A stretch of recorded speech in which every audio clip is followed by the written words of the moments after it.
Guys, I just flew back from Seattle and boy are my arms tired.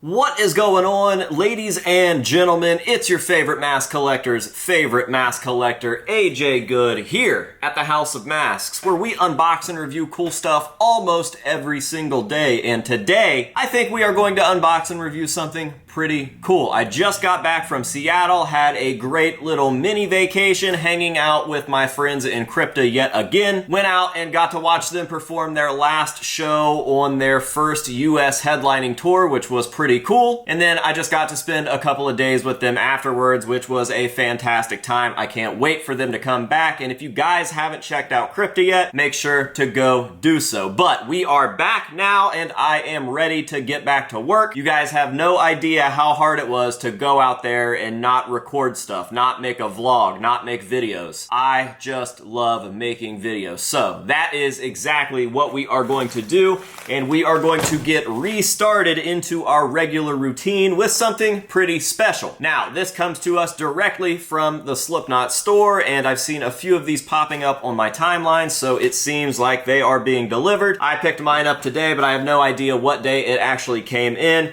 And of course, since it's the Slipknot store, they are still putting them in packages. I guess we learned nothing from the Maggot Mask 002 or whatever you want to call that thing. Really not a fan of sticking these in envelopes and mailing them out. The masks usually always get bent up in the shipping process, and even though you can get latex back to its normal shape, it's just a pain in the ass. And I feel like it's not that big of a deal to throw these in a box and stuff them properly. So, let's go ahead and take this out. Here we go. And of course, as I imagined, it is squashed. So, even though you can pop that right back out, it's still going to have some deformities from sitting like that, being put under other packages and sitting there for X amount of time. The forehead is still squashed in. I'm going to have to put this on a head, maybe give it a little bit of a heat treatment to get it back to normal, but here is what we have for right now. Now, this is the Tattered and Torn mask. Seems like this is going to be some sort of series of releases that they're going to be doing for a while. Maybe, I don't know. This came out very shortly after the announcement of the second official Maggot Mask, and a lot of people were stoked because this looks a lot better than the Maggot Mask 002, but there were a lot of people that also were not stoked because they felt like since there was such a big time difference between the release of the original Maggot Mask during the Volume 3 era and this new second Maggot Mask, that Maggot Mask 02 was going to be something somewhat special. And then for like a month or so to go by before Slipknot is releasing yet another mask from what appears to be some sort of mask line. They just felt like it kind of took the specialness or the exclusivity away from the Maggot masks or something. I don't know. I disagree. I think it's pretty cool to see them releasing fan masks more often. Obviously, I am a fan of Slipknot. I am a fan of Slipknot masks, and I'm a fan of masks in general. And since I'm a collector, it's nice to see stuff like this coming too. Plus, they are probably most likely, in my opinion, using my friends to make these masks, which is pretty cool. It's a cool thing for collectors. It's a cool thing for the hobby and the industry. It's just nice to see these paths kind of crossing and a lot more of our good friends in the hobby doing work for our heroes. So yeah, I see this all as an opportunity for everybody. It's an opportunity for collectors to have more and more cool things entering their collection, even if not every mask is a hit. And it's a cool thing for the artists in this hobby to be making those connections with their favorite bands and doing work for them. And it's a win for Slipknot because they're selling things, which means they're continuing to make money, which means they'll continue to be Slipknot. So yeah, dude, the Tattered and Torn mask, definitely, at least in my opinion, an upgrade from the second Maggot Mask. I think this thing is way cooler. Not to say that it's the craziest, coolest mask on planet Earth, but I think that it is definitely an upgrade from that second Maggot Mask. This one feels a lot more Slipknot-esque. It's definitely on the tribal side,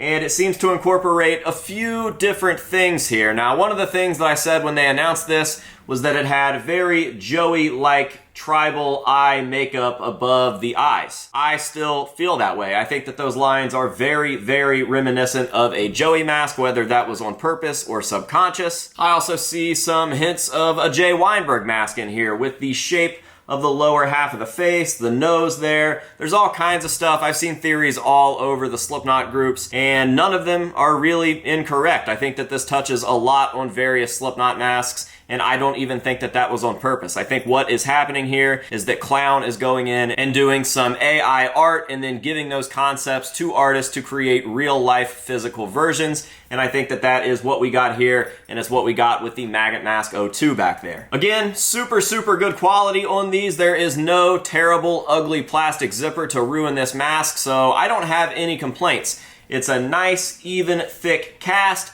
The paint job on it is very, very nice. You can definitely tell that these are hand done. They're not like mass produced down a line where they're just hitting it with white, hitting it with black, and sending it on its way. These are definitely one-of-a-kind individual pieces for every single one because the paint job isn't done by a machine on a stencil or something like that. These dudes are sitting there hand painting these, and we've got, again, real leather and real metal on the straps there. So all in all, quality release from Slipknot. Definitely a bigger fan of this than the initial release of whatever these mask lines are going to be. Or maybe this is the last one. I don't know. I don't think so. If I had to guess, we're going to see quite a few new masks over the next at least year or so. And it'll make for a nice cool line for collectors when everything is all said and done and you can see them all together. I'm pretty excited for that. So yeah, as always, I'm going to end this video with some nice up-close shots of this piece to let you guys see all of the beautiful, beautiful detail. We'll get it thrown into the collection next to the Maggot Mask and show it off there as well, and that will be that. I've got to pack and get ready for Transworld down in St. Louis. So, without further ado, let's go ahead and shut this one down. Thank you guys very, very much for watching. I really hope that you have enjoyed it, and until next time, this has been AJ Good here at the House of Masks telling you to say no to drugs and alcohol, and yes to...